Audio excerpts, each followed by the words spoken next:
Hello friends, how all of you are. मैं आपका दोस्त और एजुकेटर शिवपूजन सिंह आपका अपने यूट्यूब चैनल कॉम्पिटिटिव में बहुत बहुत स्वागत करता हूं।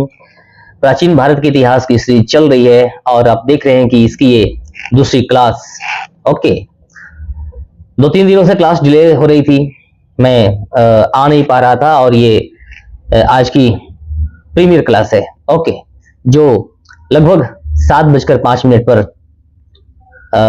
एयर्ड होगी और आप जो है वो वहां पर उपस्थित होंगे। कमेंट्स सेक्शन में हम अपनी वार्तालाप करेंगे और बिल्कुल मैं लाइव क्लासेस की तरह वहां पर उपस्थित होता हूं और आपके प्रश्नों का जो है वो जवाब देता हूं और हम एक दूसरे से बात करने में एबल हो पाते हैं प्रीमियर क्लास के दौरान।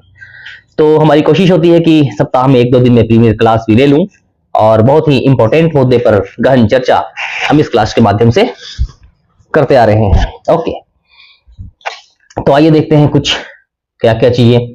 प्रत्येक क्लास की शुरुआत में मैं आपको यही बातें बार बार समझाता हूं ताकि आप भूल न जाएं। उचित मार्गदर्शन मैं आपको दे रहा हूं। धैर्य के साथ लगातार परिश्रम करने की जो क्षमता आती है, इसी से जो है वो ये वाली टारगेट जो है वो हम हिट कर पाते हैं। ओके, तो इस बात को भली भांति समझ गए होंगे और एक टीचर के साथ साथ मैं आपका मोटिवेटर भी हूं जो कठिन परिस्थितियों में हमेशा आपके साथ हूं। ओके, तो बच्चे, आप क्या कुछ सीख रहे हैं इस चैनल के माध्यम से आप जरूर बताने की कोशिश करेंगे। ओके, इससे पहले कि हम इस सेशन की शुरुआत करें, आप बच्चों से मेरा ये कहना है कि अगर अभी तक आपने इस चैनल को सब्सक्राइब नहीं किया है तो इसे सब्सक्राइब करें, लाइक करें, अपनी फ्रेंड्स तक जो है वो इस वीडियो को शेयर करें और कमेंट बॉक्स में अपने क्वेरीज को जरूर लिखें। ओके, तो आइए शुरू करते हैं इस क्लास को। बहुत ही एक्सक्लूसिव क्लास और बहुत ही रिसर्च के बाद प्राचीन भारत के इतिहास को मैं आपके सामने लेकर के आया हूं। विभिन्न परीक्षाओं के लिए महत्वपूर्ण और हर एक एस्पायरेंट्स के लिए बहुत ही महत्वपूर्ण क्लास। ओके, चलिए शुरू करते हैं। महाजनपदों का वर्णन किस ग्रंथ में मिलता है? कहां से महाजनपदों का 16 महाजनपद जो है वो प्राचीन भारत में हुए करते थे, तो इसके लिए भी एक डेडिकेटेड वीडियो मैं महाजनपदों पर ही बनाऊंगा। परंतु अभी प्राचीन भारत के इतिहास की जो क्लास है, इसमें जो है वो इसे मैं रैंडमली लेकर के चल रहा हूं। महाजनपदों का वर्णन, विच टेक्स्ट मेंशन द 16 महाजनपदास, और ये है आपके अंगुत्तर निकाय। ओके, कौन सा? अंगुत्तर निकाय। क्या अंगुत्तर निकाय? बौद्ध ग्रंथ अंगुत्तर निकाय में 16 महाजनपदों का स्पष्ट विवरण है। ये 6ठी शताब्दी ईसा पूर्व के राजनीतिक परिदृश्य का जो है वो उत्कृष्ट स्रोत भी है। तो महाजनपदों का वर्णन कहां से? ओके, नेक्स्ट, किस महाजनपद की राजधानी कौशल थी? Which mahajanapada had Kaushal as its capital? और अयोध्या। ओके, अयोध्या जो है वो कौशल की राजधानी प्राचीन भारत में हुआ करता था। ओके, मगध साम्राज्य के उदय का प्रमुख कारण क्या था? What was the major reason behind the rise of Magadha? लोहे के खदानों तक पहुंच, एसेस टू आयरन माइंस। या कुछ इसके बारे में तथ्य? मगध के पास छोटा नागपुर के लोहे के भंडार थे, जिससे मजबूत हथियार, कृषि उपकरण, युद्ध क्षमता में वृद्धि हुई। इसके अतिरिक्त जलमार्ग और हाथियों की शक्ति भी प्रमुख कारण थे। ओके, दिस इज मिसप्रिंटेड और ये क्या है? छोटा नागपुर। ओके, यहां पर लोहे के खदान जो है वो मिल जाते थे और बहुत ही महत्वपूर्ण बिंबिसार किस राज्यवंश से थे? Bimbisara belong to which dynasty? And the dynasty was Haryanka वंश। ओके, ये बहुत सारे महत्वपूर्ण क्वेश्चंस और एग्जामिनेशंस में बार बार पूछे जाते हैं। बिंबिसार हर्यक वंश का संस्थापक माना जाता है। उसने मगध को संगठित, सामरिक और वैवाहिक गठबंधनों से मजबूत बनाया था। ओके, तो इन तथ्यों को आप ध्यान में रखेंगे। अजात शत्रु ने कौन सा हथियार विकसित किया? बहुत सारे एग्जामिनेशंस में जो है वो यहाँ से क्वेश्चंस एराइज होते हैं और खास करके हाई लेवल के एग्जामिनेशंस में which people was invented under Ajatashatru, ये है महाशिलाकंटक। Okay, Mahashilakantak, catapult. अजातशत्रु ने महाशिलाकंटक नामक यंत्र विकसित कराया जो बड़े पत्थरों को जो है वो फेंक सकता था। यह प्राचीन भारत का कैटापाल्ट था और इसे युद्ध में जो है वो प्रयोग करके शत्रुओं की सेना में भगदड़ मचाया जाता था। पहली बौद्ध परिषद कहाँ हुई थी? Where was the first Buddhist council held?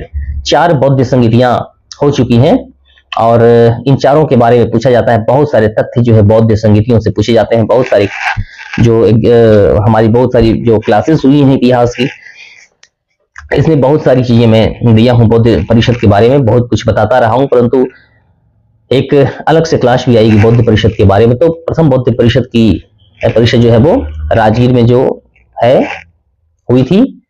पहली बौद्ध परिषद बुद्ध की मृत्यु के बाद राजगीर में हुई, महाकश्यप की अध्यक्षता में। ओके, और यह विनय और धम्म की सामग्री को जो है वो क्या करता है? एकत्र करता है। दूसरी बौद्ध परिषद किस मुद्दे पर हुई थी? The second Buddhist council was conveying to dissolve which issue, ये जो है वो disputes on monastic discipline. Okay, भिक्षुओं के आचार विचार में भेद को जो है वो, ये जो डिस्प्यूट्स हो गए थे, इसी का जो है वो रिसोल्यूशन जो है वो दूसरी बौद्ध परिषद में की।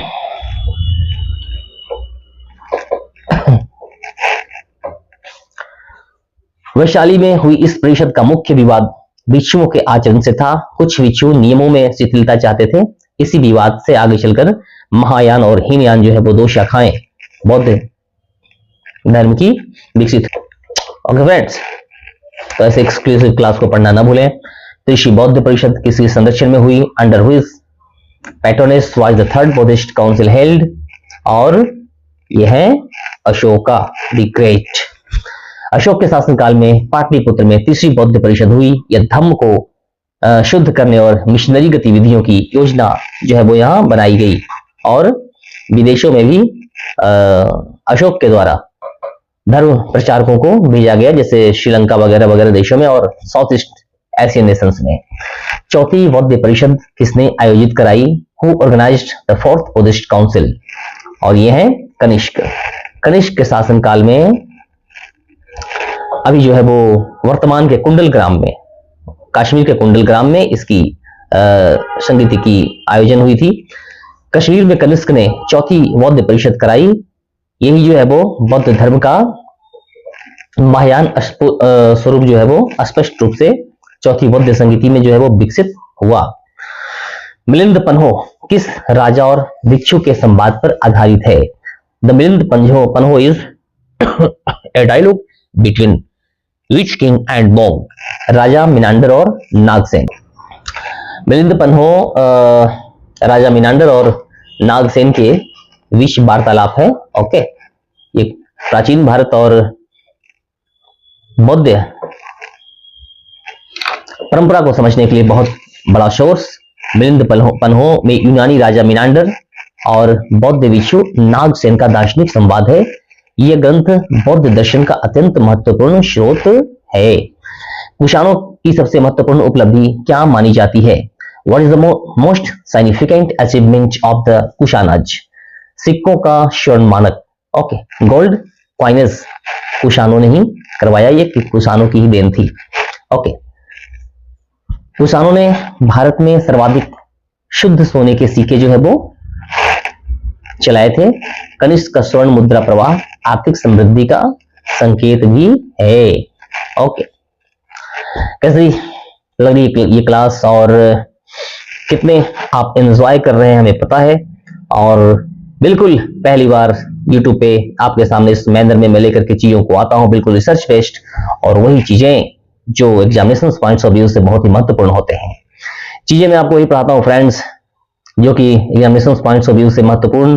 तो इस क्लास को करते चलें और सिलेक्शन आपको वही दिलवाएगा जो स्वयं सिलेक्टेड हो। डोंट मिस गाइज, और just to support this channel, क्योंकि थोड़ी देर से इस चैनल पे आया हूं, परंतु आप सभी बच्चों के कल्याण के लिए आया हूं। कौन से शासक ने शकों को भारत से बाहर निकाला? who drove the Shakas out of India, and the great king Chandragupta Vikramaditya. Okay, next, गुप्त सम्राट चंद्रगुप्त द्वितीय विक्रमादित्य ने शक क्षत्रपों को जो है वो परास्त किया और पश्चिम भारत को जो है वो इन शकों से भारत को आजाद करवाया। ओके, हमारा इतिहास एक व्यापक और समृद्ध इतिहास, हम सभी भारतीयों को अपने इतिहास पे गर्व करते हुए इसी परंपरा को विकसित करना है और हमें ये जानना बेहद जरूरी होता है कि हमारे जो फोर फादर्स थे वो कितने विशुद्ध और महत्वाकांक्षी थे। ओके, इन्हीं के नक्शे कदमों पर चलते हुए हम विश्व को एक बार पुनः धर्मगुरु बना सकते हैं, विश्व गुरु बना सकते हैं। ओके, नालंदा विश्वविद्यालय को किसने विकसित किया? Who developed Nalanda university, and ये हैं कुमार गुप्त। बहुत सारे डोनेशंस इन्होंने इस यूनिवर्सिटी को दिए थे एंड कुमार गुप्त ने विश्व विख्यात नालंदा विश्वविद्यालय की स्थापना की। बहुत सारे क्वेश्चंस यहाँ से एराइज होते हुए और आप बच्चों से मैं कोई एक गाइड करना चाहता हूँ कि जो व्याख्याएं दी जाती हैं इन्हें आप जरूर पढ़ेंगे। ये जो यूनिवर्सिटी है बौद्ध अध्ययन का सबसे बड़ा केंद्र, जिसमें दुनिया भर से विद्यार्थी आते थे, बहुत बड़े बड़े आचार्य, और प्राचीन भारत की झलक फाहियान किसके काल में भारत आया। Fahien visited India during whose reign, Chandragupta द्वितीय। और फाहियान चीन का बौद्ध यात्री जिसने चंद्रगुप्त द्वितीय के काल यानी कि 5वीं सदी में भारत का भ्रमण किया। उनकी रचनाओं को फोक वो कि भारत की सामाजिक अवस्था का मूल्यवान स्रोत जो है वो माना जाता है उस समय के स्टडी के लिए। ओके, तो इन सारे तथ्यों पर गौर फरमाते हुए हम पढ़ते चलेंगे। वीडियोस थोड़ी 20-25 मिनट की हो जाए कोई बात नहीं, और इम्पोर्टेंट स्रोत से जब हम स्टडी करते हैं तो एग्जामिनेशन पॉइंट्स ऑफ व्यू से ये बड़े ही महत्वपूर्ण हो जाते हैं।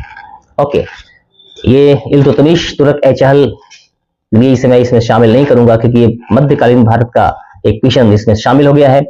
अजंता की गुफाएं किस धर्म से संबंधित हैं? Ajanta caves belong primarily to which religion? ये है बुद्धिज्म। ओके, अजंता की गुफाएं बौद्ध धर्म से संबंधित, और क्या कुछ इसके बारे में फैक्ट्स हैं थोड़ा सा देख लें। अजंता की गुफाएं बौद्ध भित्ति चित्रों, जातक कथाओं और विहारों के लिए प्रसिद्ध है। ओके, कहां? महाराष्ट्र में। गुप्त काल में यहां कला का चरम जो है वो विकास हुआ था।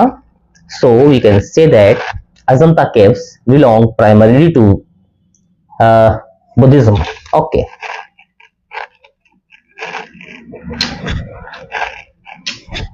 अष्टाध्यायी किसकी रचना है? Who composed the Ashtadhyayi? ये हैं पाणिनि, प्राचीन भारत के बहुत बड़े विद्वान, और प्राचीन भारत की पुस्तकों का अध्ययन करें और उसके पाणिनि, पतंजलि, चरक और ब्राह्मणिर जैसे विद्वानों का जब हम जिक्र नहीं करें तो ये जो है वो डिस्कशन अधूरी मानी जाएगी। तो अष्टाध्यायी की रचना पाणिनि। अष्टाध्यायी संस्कृत व्याकरण का अत्यंत वैज्ञानिक ग्रंथ, इसमें ध्वनि, रूप, शब्द, वाक्य और इन सबों की वैज्ञानिक व्याख्या दी गई है। इसे विश्व की पहली संरचनात्मक व्याकरण जो है वो माना जाता है। ये बहुत बड़ा तथ्य, आप इस पर गौर फरमाएं।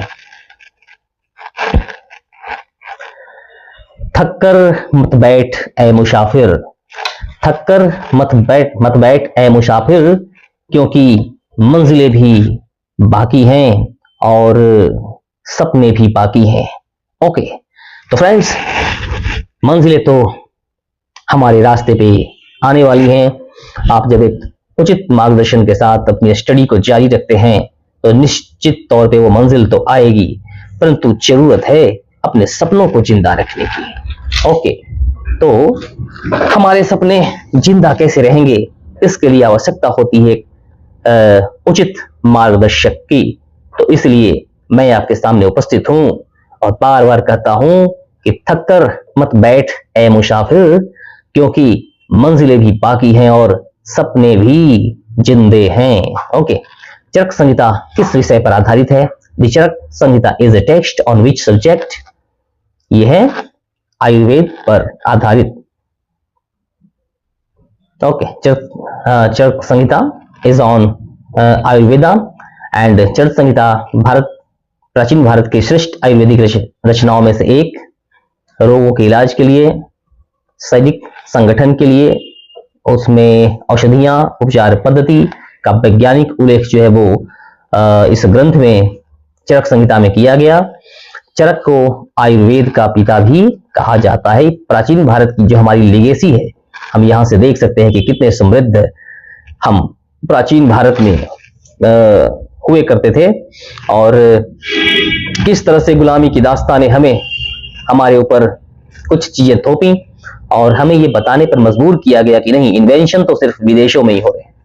फ्रेंड्स, यहाँ बहुत सारे इन्वेंशन प्राचीन भारत में हो चुके थे, परंतु विश्व पटल पर हमारी कोई प्रतिनिधित्व बाद में गुलामी की दास्तान में जब हुई नहीं, तो धीरे धीरे चीजों को ये कहा गया कि ये सारी चीजें जो है वो विदेशों में इन्वेंट हुई हैं। तो बहुत सारी चीजों को खंगालने की कोशिश करनी है। एक इतिहास के स्टूडेंट्स होने के नाते हमें ये जानने की कोशिश करनी चाहिए कि कैसे कुछ चीजों को तोड़ मरोड़ करके पेश किया गया और हमारे यहाँ भी बहुत सारी चीजें इन्वेंटेड थी, इनको श्रेय पश्चिमी देशों ने लेने की कोशिश की। तो ये एक अलग मुद्दा बन जाता है, इस पर भी हम चर्चा करते रहेंगे बाद में। पतंजलि का महाभाष्य किस विषय का ग्रंथ है? Patanjali Mahabhashya is a treatise on which subject? Patanjali का महाभाष्य ये व्याकरण पर ही आधारित है। ओके, महाभाष्य पाणिनि की अष्टाध्यायी और कात्यायन के वार्तिकों पर पतंजलि की महान टीका है। ओके, समझ, यहां ध्यान दें, महाभाष्य जो है वो पाणिनि की अष्टाध्यायी और कात्यायन के वार्तिकों पर पतंजलि की जो है वो महान टीका है। यह केवल व्याकरणिक टीका ही नहीं बल्कि भाषा विज्ञान है, दर्शन है, समाज के महत्वपूर्ण पहलुओं पर प्रकाश डाला गया।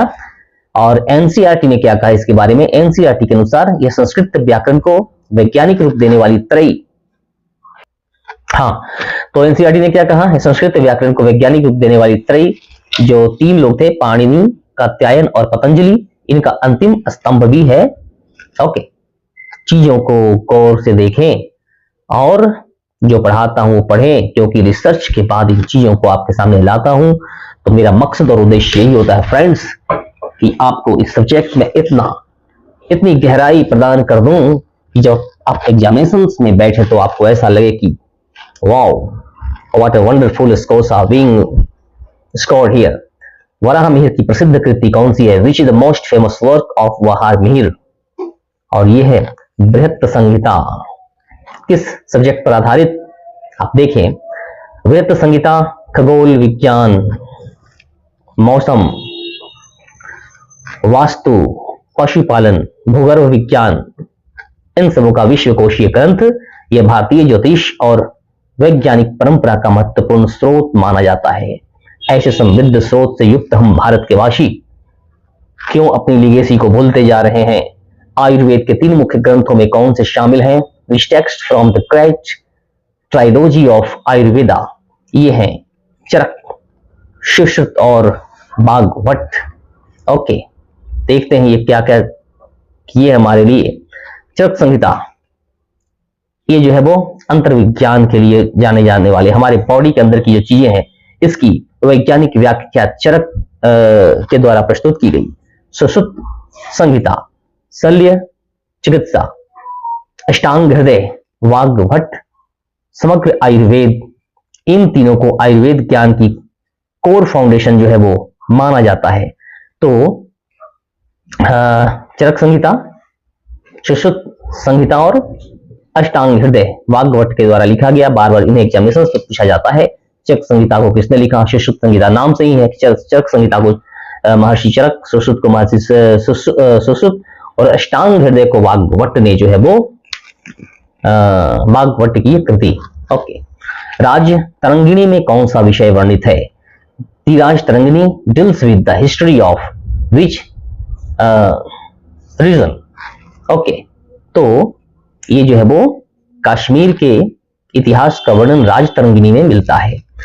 कलहन द्वारा रचित राज तरंगिणी कश्मीर के राजाओं का व्यवस्थित इतिहास है। ओके, यह भारतीय उपमहाद्वीप में इतिहास लेखन का सबसे प्रारंभिक उदाहरण जो है वो माना जाता है। नटराज की प्रतिमा किस देवता से संबंधित है? Nataraja sculpture is associated with which deity? And this deity is this sculpture is related to Shiva. Okay. Nataraj Shiv का नृत्य रूप जो सृष्टि स्थित संहार के चक्र को दर्शाता हुआ चोल काल की नटराज मूर्तियां विश्व प्रसिद्ध है और भारतीय कला का शिखर मानी जाती है। ओके। देख नभ में खग अकेला, थक के भी रुकता नहीं है, मापना है व्योम सारा, वो कभी झुकता नहीं है। एक छोटी सी चिड़िया से हम क्या सीखते हैं फ्रेंड्स? जब वो उड़ना शुरू करती है तो अकेले अपने पंखों को फैला करके और उड़ते उड़ते उड़ते इस विस्तृत गगन में इतनी दूर चली जाती है और हमें ये सीख देती है कि देख, मैं छोटी सी होते हुए भी अपने सपनों को कितना साकार कर रही हूं। ओके। अपने पंखों को फैला करके मैं पूरी कायनात को नाप लेने की क्षमता है। यद्यपि कि वो छोटी सी होती है परंतु फिर भी हमें बहुत कुछ सिखाती है। कहने का मतलब ये कोट्स मैं आपको बीच बीच में इसलिए देता हूं कि हम ह्यूमन बीइंग और जब एक छोटे से क्रिएचर से क्या कुछ सीख सकते हैं। इन छोटी छोटी चिड़ियाओं को आकाश में जब आप बहुत दूर ऊपर उड़ते हुए देखते हैं, जब ऐसा करते हुए मैं देखता हूं तो मेरी अंतरात्मा में एक विचार उत्पन्न होती है कि हम मनुष्य अपने सपनों को साकार करने के लिए अपने पंखों को फैला करके जब ऊपर उड़ेंगे तो निश्चित तौर पर हमारा जो लक्ष्य है वो एक दिन हमारी कदम चूमेगी। तो इन चीजों को आप विशेष ध्यान रखें। संगम साहित्य किस भाषा में है? Sangam literature is written in which language? And the language is Tamil. Okay. Sangam साहित्य दक्षिण भारत का प्राचीनतम साहित्य जो तमिल भाषा में रचा गया है। ओके। बार बार क्वेश्चंस दक्षिण भारत से राइज और बहुत सारे क्वेश्चन संगम साहित्य से राइज होते हैं। इसमें राजनीति, समाज, युद्ध, प्रेम, व्यापार आदि का जो है वो वास्तविक विवरण मिलता है। व्याख्या में आपको क्यों देता हूं? इसलिए कि बहुत सारे कोरिलेटेड क्वेश्चंस एग्जामिनेशन में पूछे जाते हैं थे जो है वो आपके सामने ला करके मैं इसीलिए रखता हूं। तो वीडियो थोड़ी लंबी हो जाती है। 23, 24, 25 क्वेश्चंस मैं लेकर के आता हूं। हमारी ये कोशिश होती है और जब इसकी व्याख्या मैं देता हूं तो क्लासेज जो है वो थोड़ी सी लंबी होकर के 23, 24, 25 मिनट तो आपको देने होंगे फ्रेंड्स, क्योंकि जब ऑथेंटिक चीजों को पढ़ेंगे तो 25 minutes at least you have to provide me. और आप मुझे समय दें और मैं आपको जीके और जीएस के मॉक टेस्ट का राजा बना दूंगा। तिरुकुरल किसकी रचना है? Who authored Tirukkural? ये है संत कवि तिरुवल्लुवर। बचपन में पढ़ा था इनके बारे में, बिहार के टेस्ट बुक्स में संत कवि तिरुवल्लुवर के बारे में दिया गया था, तो वहीं से इनके बारे में जानकारी प्राप्त हुई थी। छोटे छोटे बच्चे थे हम, 4-5 में पढ़ते थे, तो संत कवि तिरुवल्लुवर के बारे में एक कहानी पढ़ा था, तो वही है ये तिरुकुल्लर जो है वो तिरुकुल्लर के रचनाकार संत कवि तिरुवल्लुवर। और किस चीज पर यह पुस्तक प्रकाश डालती है? तिरुकुरल नैतिकता, राजनीति और प्रेम पर आधारित एक उत्कृष्ट काव्य। इसे दक्षिण भारत की गीता कहा जाता है और यह मानव जीवन का सार्वभौमिक मार्गदर्शन प्रदान करता है। ओके, तो फ्रेंड्स क्या कुछ सीखा आपने? सीखना तो बहुत कुछ है, हम जीवन पर्यंत सीखते रहते हैं। बस अपनी लगन और मेहनत के द्वारा हम चीजों को करते जाएं। सीखने की कोई निश्चित उम्र सीमा नहीं, और चूंकि हमें अपने टारगेट को भी अचीव करने हैं, तो टारगेट को अचीव करने के लिए एक समय सीमा का निर्धारण तो होता है फ्रेंड। एक उम्र होती है कि जब आप देखते हैं कि कोई एग्जामिनेशंस का नोटिफिकेशन आउट होता है तो उसमें एज की एलिजिबिलिटी दी हुई होती है, तो उचित मार्गदर्शन हमें चाहिए, धैर्य भी चाहिए, लगातार परिश्रम करने की क्षमता भी चाहिए, और एक लिमिटेड समय में इन सबों को करते हुए फ्रेंड्स हमें इतना कुछ कर लेना है कि हम समय रहते चीजों को, टारगेट को अचीव कर सके। तो आपसे ये कहना चाहता हूं कि विभिन्न परीक्षाओं से संबंधित मॉक टेस्ट यहाँ पर लाए जाते हैं। ज्यादा कुछ मैं बोलूंगा नहीं, चैनल को आप विजिट करेंगे और वहां बहुत सारे एग्जामिनेशंस के जो मॉक टेस्ट हैं इनके प्लेलिस्ट बना करके दे दिया हूं और बहुत सारे प्लेलिस्ट यहाँ पर क्रिएट किए गए हैं। तो वहां जाकर के आप देखेंगे, क्लासेस आपको बहुत अच्छी लगेगी। चैनल को लाइक, सब्सक्राइब और शेयर करते चलें। ओके, चलिए मिलते हैं अपनी अगली क्लास में। तब तक के लिए अपना ख्याल रखिए। जय हिंद, जय भारत।